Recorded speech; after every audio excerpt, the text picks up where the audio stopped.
Who is Allah? We want to refresh our iman. We want to be attached to our Creator. We want to fear nobody but Him. We want to please none other than Him. So who is Allah? Come with me to Surah Al-Hadid, chapter 57 of the Quran, where Allah, He says, introducing Himself to us, لَهُ مُلْكُ السَّمَاوَاتِ وَالْأَرْضِ. He is Allah who has the kingdom of the heavens and the earth. يُحْيِي وَيُمِيتُ. He alone is the one who gives life and death. وَهُوَ عَلَى كُلِّ شَيْءٍ قَدِيرٌ. And He is able to do whatever He wishes. يُسَبِّحُ لَهُ مَا فِي السَّمَاوَاتِ وَالْأَرْضِ وَهُوَ الْعَزِيزُ الْحَكِيمُ. Everything in the heavens and the earth glorify Allah, and He is the most mighty, the most wise. Ya Allah, هل تعلم له سمية. Do you know anybody who shares even one of these characteristics with Allah? Who is Allah? Come with me to chapter 6 of the Quran, Surah Al-An'am. Allah says, وعنده مفاتح الغيب وعنده مفاتح الغيب لا يعلمها إلا هو.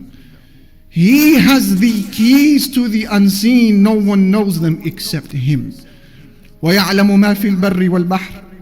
And He knows everything that is on land and everything that is within the sea. وما تسقط من ورقة إلا يعلمها. And there isn't a single leaf that falls from any tree except that Allah has knowledge of it. ولا حبة في ظلمات الأرض. And there isn't even a grain within the darknesses of the land. ولا رطب ولا يابس. Nor is there anything moist or anything that is solid إلا في كتاب مبين. Except that Allah has knowledge of it. It is written within a clear record. La ilaha illallah. We bring to your attention, dear brothers and sisters in Islam, the description of just one of Allah Almighty's creation.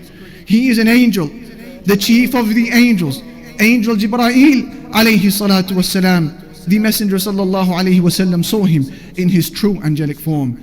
Ahmad narrates in his Musnad that Abdullah ibn Mas'ud, the companion, he said, رأى رسول الله صلى الله عليه وسلم جبريل في صورته.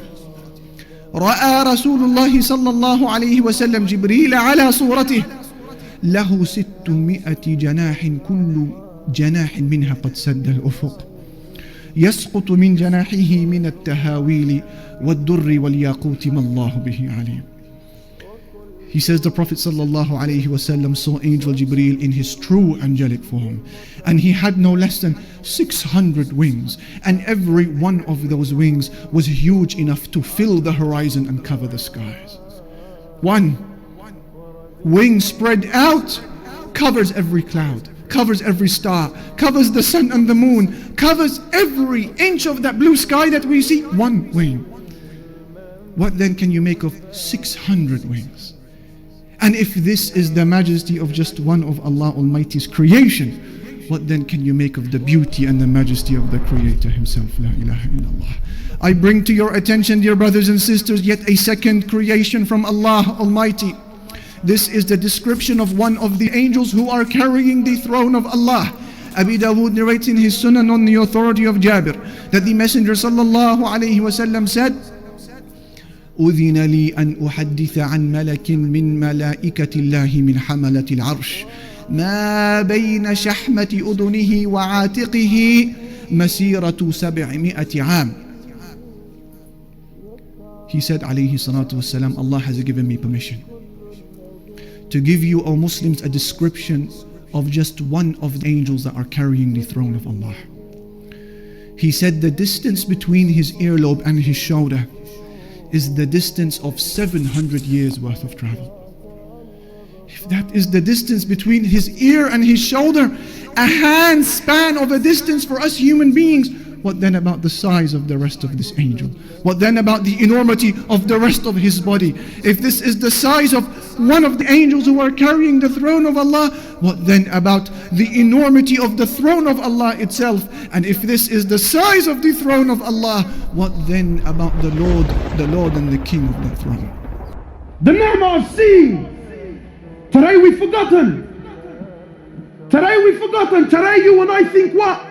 That to see I need a pair of eyes. You're wrong. Because there are millions around the world that have eyes, but they can't see. It is Allah that allows you to see. Today you think to hear, I need a pair of ears. You're wrong. Because there are millions around the world that have ease. They're stuck on their heads, but they can't hear, my brother. It is Allah that allows you to hear. Today you think to walk, I need a pair of legs. You're wrong. There are millions around the world that have legs, but they can't walk. It is Allah and Allah alone that allows you to walk. Allah, not you. Allah, not you. Allah doesn't need you, my brother. Allah doesn't need me. Allah doesn't need us.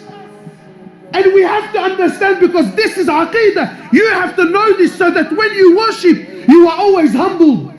When you worship Him, you never have pride. When you worship Him, you never have arrogance. Because you know, at any given point in time, I am where I am only through His mercy. Only through His rahmah, I am where I am. Not because of your own actions. And to know with depth, with yaqeen, with certainty, that Allah, the King of Kings, doesn't need anyone. He doesn't need anyone, my brothers. Wallahi, everything you see around you, everything. Today, the Muslims have so much fear in their hearts. Fear of the kuffar, fear of the West, fear of laws, fear of regulations, fear of this and fear of that. But to know that Allah Azza wa Jal is not in need. Wallahi, my brothers, wallahi, I take an oath by Allah. You have to come to terms. You have to come to believe with certainty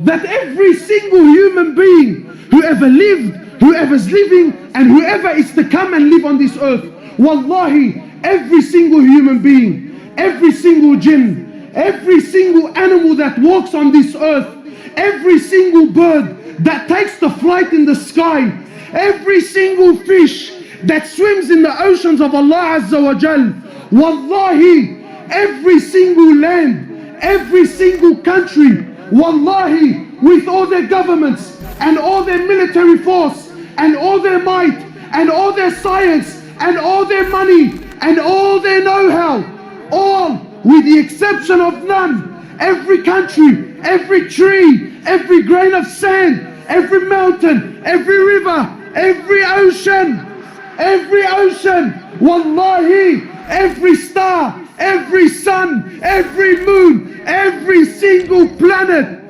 every single angel, the billions and billions and billions of angels, all of them, with the exception of none, Mikael, Jibrail, Israfil, all, the first heaven, the second heaven, the third heaven, the fourth heaven, the fifth heaven, the sixth heaven, the seventh heaven, the ocean above it, the eight that carry the throne of Allah, the arsh of Allah, all are dead, all are dead. Nothing moves, nothing stops, nothing makes, nothing breaks, nothing gives, nothing takes, nothing rises, and nothing falls, nothing harms, and nothing benefits in Allah.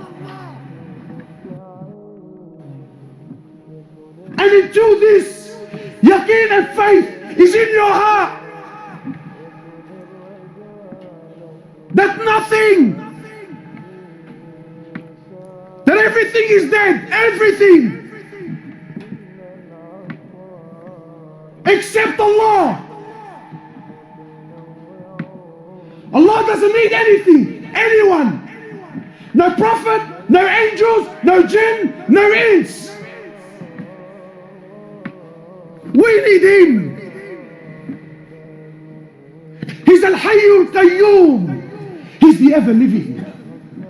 So you might say, brother, I'm alive. What's so special about that? I'm living.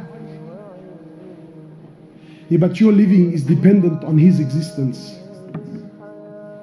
He's the first with no beginning. He's the last with no ending. He is Allah. He is Allah. Al-Malik. He's the King.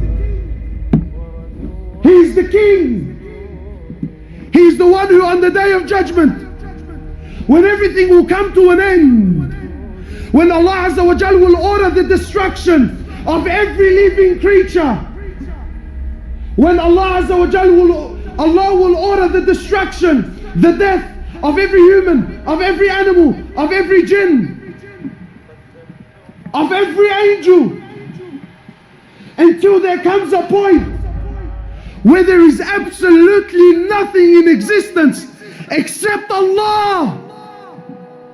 And Allah will call out, أين الملوك? أين أبناء الملوك? Where are those kings? Where are those kings who thought they were kings? Where are the sons of those kings? Allah will call out, where are the tyrants? Where are the gangsters? Where are the boys that thought he was something? Where? أين أبناؤهم? Where are their children? Allah will call, where are they?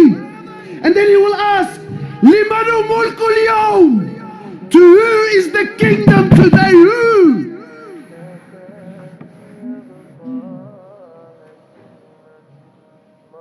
Nothing will answer. Allah Himself will answer. Today it's to Allah, the one and only. Allah asks, أَلَمْ تَرَ أَنَّ اللَّهَ يَسْجُدُ لَهُ مَنْ فِي السَّمَاوَاتِ وَمَنْ فِي الْأَرْضِ? Don't you see, O people, that everything in the heavens and the earth prostrates to Allah? وَالشَّمْسُ وَالْقَمَرُ, and so does the sun, and so does the moon. وَالنُّجُومُ وَالْجِبَالُ, and so do the stars, and so do the mountains. وَالشَّجَرُ وَالدَّوَابُ, and so do the trees, and so do the moving creatures. وَكَثِيرٌ مِّنَ النَّاسِ, and so do many people. وَكَثِيرٌ حَقَّ عَلَيْهِ الْعَذَابُ, and many people will be punished, Ya Allah. Isn't that amazing? From all of creation that's in existence, they are all in submission, all in sujood to Allah, whether we see it or realize it or not. And the only exception is a minority who happen to be from the weakest of all creation. He is man. He and the jinn, they refuse.